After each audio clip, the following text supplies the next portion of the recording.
Reasoning கணக்கு. இதுல வாக்கியத்துக்கு வந்து கோடு கொடுத்துருக்காங்க. சரிங்களா? அதுல வந்து கோட் ஃபார் லுக்ஸ்க்கு என்ன கோடு வரும் அப்படின்னு கேட்டிருக்காங்க.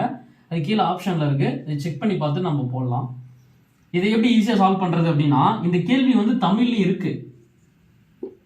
அதுல ஒரு கன்ஃபியூஷன் ஆயிடுச்சு, அதனாலதான் நான் இங்கிலீஷ்ல எடுத்திருக்கேன். ஸோ இந்த மாதிரி கேள்வி வந்து இங்கிலீஷ்ல இருந்துச்சுன்னா நீங்க இங்கிலீஷ்லயே போங்க, அதான் பெட்டர். ஏன்னா அந்த இன்னு வார்த்தை வந்து தமிழ்ல வராது, கன்ஃபியூஸ் பண்ணியிருப்பாங்க.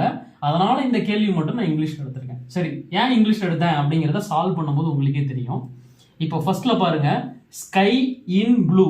சரிங்களா? அடுத்ததும் பாருங்க, C in blue, sorry deep, she in deep. இது ரெண்டுத்துலயும் காமனா என்ன இருக்கு? இன் இருக்கா? ஐஎன். அப்ப இந்த ரெண்டு கோடுல இந்த கோடை வந்து இப்படி பிரிச்சிருங்க. 1 2 3 இப்படி பிரிச்சிருங்க. அதே மாதிரி 1 2 3 அதே மாதிரி இப்படி வரும். ரெண்டுத்துலயும் இன்னும் காமனா இருக்கும்போது இந்த ரெண்டுத்துலயும் எந்த நம்பர் காமனா இருக்கு? ரெண்டுத்துலயும் பாத்தீங்கன்னா இந்த 4ஆம் நம்பர் காமனா இருக்கு. சோ அப்ப இது இன்னுக்கு வரும் அப்படின்னு வச்சுக்கலாம், ஐஎனுக்கு வரும். அப்ப 4 வராது, டைரக்டா ஏ ஆப்ஷனை எடுத்துருங்க. அடுத்தது இந்த ரெண்டாவதுக்கும் மூணாவதுக்கும் எது காமனா இருக்குன்னு பாருங்க. சி காமனா இருக்கா? கடல்.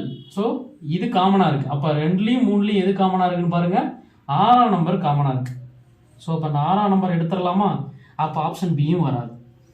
அடுத்து நம்ம என்னென்ன பார்க்கலாம் பாருங்க. 1 அப்புறம் 3லயும் பார்த்தீங்கன்னா ப்ளூ இருக்கு, நீலம். 2 காமனா இருக்கா? அப்போ 1லயும் 3லயும் காமனா இருக்க நம்பர் என்னது? 8. இப்போ 8 வந்து ரவுண்ட் பண்ணிக்கலாம், 8 வந்து எடுத்துடலாம். முடிஞ்சு. கோட் என்னது? லுக்ஸ். நமக்கு ஆட்டோமேட்டிக்கா என்ன வரும்? ஆப்வியஸ்லி 9 தான் வரும். இதுதான் விடை. ஸோ இந்த மாதிரி கணக்கை வந்து இங்கிலீஷை யூஸ் பண்ணோம்னா ஈஸியாக சால்வ் பண்ணிடலாம். அதனால நான் இங்கிலீஷ் கொஸ்டினை எடுத்திருக்கேன்.